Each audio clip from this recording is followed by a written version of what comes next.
SCP-352 Baba Yaga. Listen, I don't know where this story originated, but I remember reading quite a bit about Baba Yaga when I was really young. Essentially, these choose your own adventure books, which is like, it's really gonna tell my age here, but there was these books that you can read that at the end of the chapter or the section, it actually gave you two choices. So it wasn't a linear book. These two choices would go to different sections in the book. So if you wanted to take option A, you would go to page 352 or whatever. And if you wanted to take option B, you might go back to page 14 or something like that. And if you died by doing your adventure, you failed, sometimes you had to go back to a specific page to start over again. So it was like a very old version of D&D. Anyway, Baba Yaga was one of these stories that I read, and all I remember is Baba Yaga was a witch, and she had a house that had legs that would run around. Now, I don't know if this is the same legend, but I thought it was at least appropriate to share that, guys. This is by SCP Explains, and they're pretty good about explaining stuff, as the name might imply. Make sure to subscribe to them. Subscribe to me if you like reaction videos, and let's get into this one. Grigory Gusakov and Anatoly Kornev, both age 10, Russian? tiptoed through the dark, deep woods bordering their quaint Russian village of Obrechny. The year was 1990, a turbulent time for the people of Russia, seeing as the Soviet Union was on the precipice of collapse. But for these two young boys, global geopolitics was the last thing on their minds. They were too busy hunting for the legendary monstrous witch, known only as Baba Yaga. Look, for those in our audience who grew up in Eastern Europe, or those at least decently familiar with Slavic folklore and or the John Wick film series, mention of the name Baba Yaga likely sends a slight chill down your spine. And if it doesn't, just wait. By the end of this video, you'll be afraid to go into the woods alone. Not that going with others would save you, as poor little Grigory and Anatoly were about to find out the hard way. They forged on through those witchy woods. By our standards, the boys were tough and headstrong. After all, the Russian wilderness could be a brutal place to grow up. And in a town like Obrechny, the old ways of stoicism and perseverance were prized over fear and caution. All except for one particular area, the supernatural. Like many small villages all over the world at every point in history, Obrechny had its fair share of local superstitions. Chief among them was the belief that the local forest was enchanted, and that when people wandered in among the trees, many of them would never return. They would fall into the gnarled clutches of the carnivorous witch Baba Yaga, and their bones would lay among the roots and dead leaves until they someday crumbled into dust. It was starting to get dark out. When the two boys had first set off, it had been with the intention of proving their mettle among the other local children. They didn't fear Baba Yaga. The old witch in the woods was just another fairy story meant to frighten children. Dude, witches in the woods, or like the Blair Witch stuff. Any of these stories, it wasn't long before they were beyond the point of no return. Which way was out and which way was further in. It hardly mattered anymore, as carrion birds cawed far above. The bravado that put them here was starting to falter now, but neither dared show it. They'd rather be put in mortal peril than show fear in front of one another. Was something moving in the distant shadows? A thin, twisted human figure, impossible to make out save for the faint glow of its eyes in the gathering dark. They couldn't tell what was real, and what was their mind playing cruel tricks on them. A hoarse whisper issued through the brittle trees in the moments that followed. It was an ancient voice, a voice that had echoed in the nightmares of generations. A voice that had seen centuries. It spoke in an older Russian dialect that neither of the young boys could understand, but somehow, the essence of its message still rung clear in their hearts and minds. Welcome, little children, to my That's kind of creepy. Here your lives are forfeit. You are my property. I look forward to chewing the tender meat of your young bones. Oh my god. That was all they needed to hear to start running. Grigory and Anatoly turned and fled, screaming for help into the darkness of the forest. Both gasped as they ran through what seemed to be a giant spider web. They spat and spluttered, trying to swat away the silky strands as they ran from the voice. Okay. Little did they know, what they'd just run through was no spiderweb. No? They tried to press on, but their footsteps slowed. The forest was changing around them, twisting, shifting, sparkling.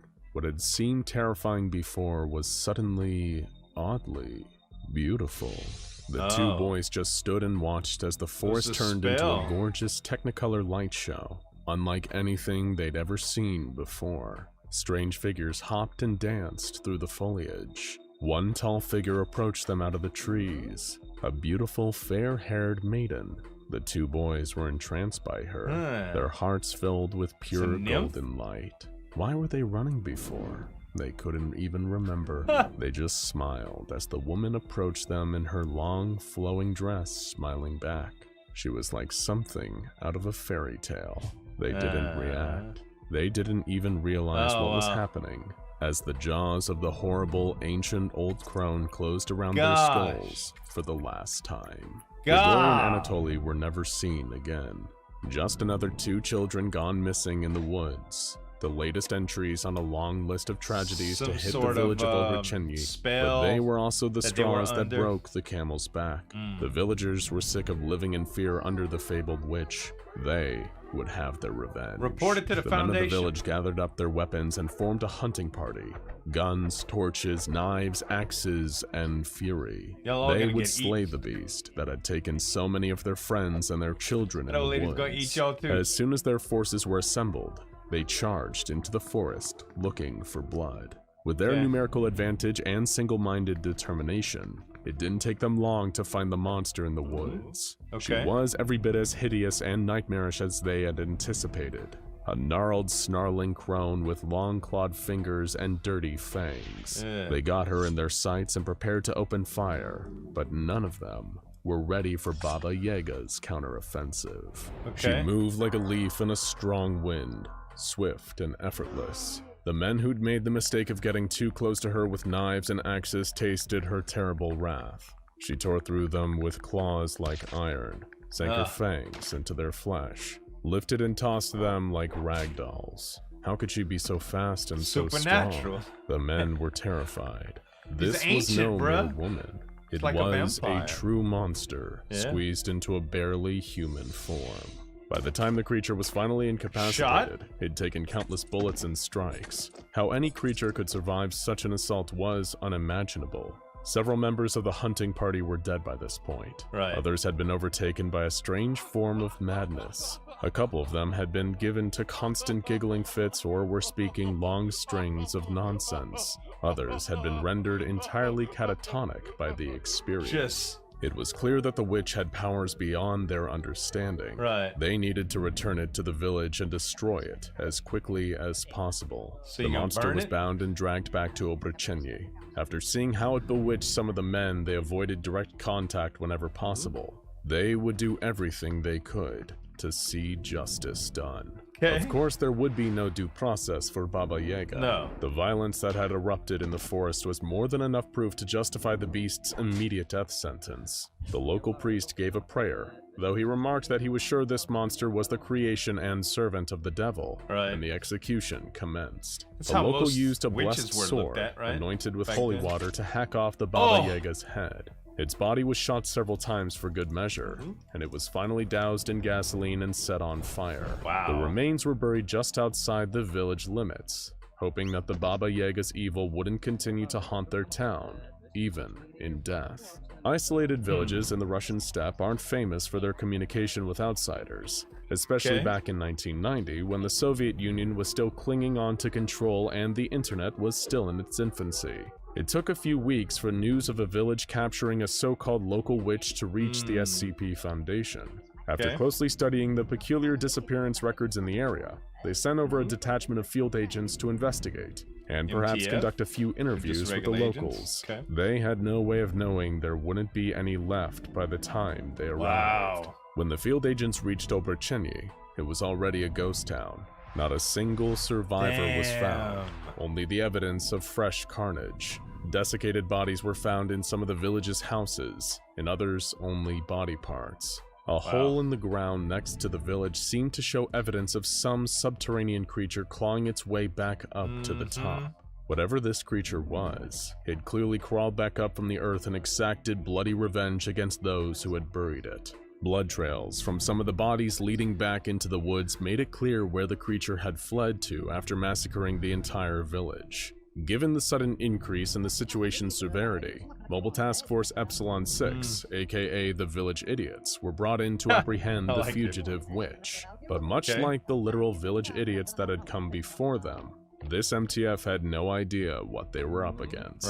They entered the forest outside Obracheni with superior tactics and weaponry to the villagers, with orders to contain the creature at all costs. They didn't exactly know what they were searching for in the dark amongst the trees, but when the first operatives laid eyes on the twisted old crone, they almost reflexively relaxed their guard. For some of the village idiots, this would be the last mistake they ever made. Some of the operatives began to feel funny. Much like Grigori, Anatoly, and some members of the hunting party, they began to see the forest warping and shifting around them. They giggled at all the funny colors and sighed, feeling an overwhelming sense of calmness and euphoria. It was honestly the best they'd felt in years. Perhaps they were wrong about hunting the witch in here. Maybe the real anomaly here was a Russian forest that made you feel awesome when you stepped inside.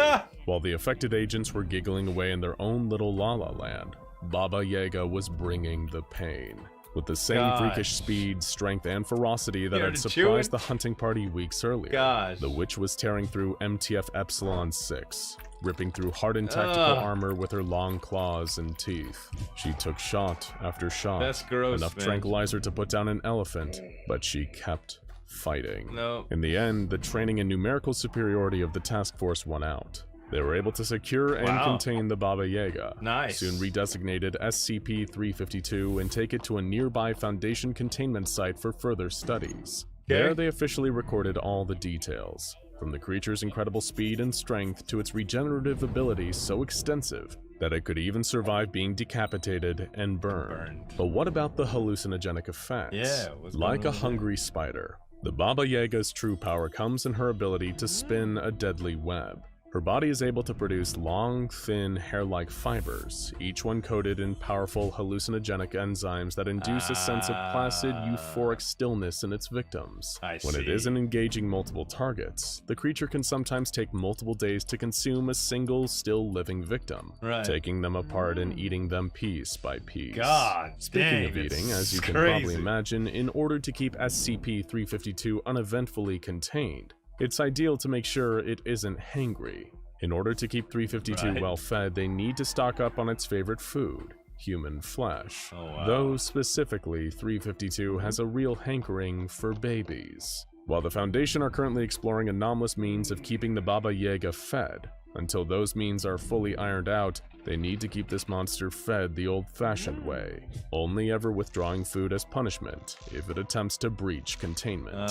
After all, there's a very good reason why parents and children across the Slavic world fear Baba Yaga. She's always hungry, and in the end, she always gets what she wants. Now go check out...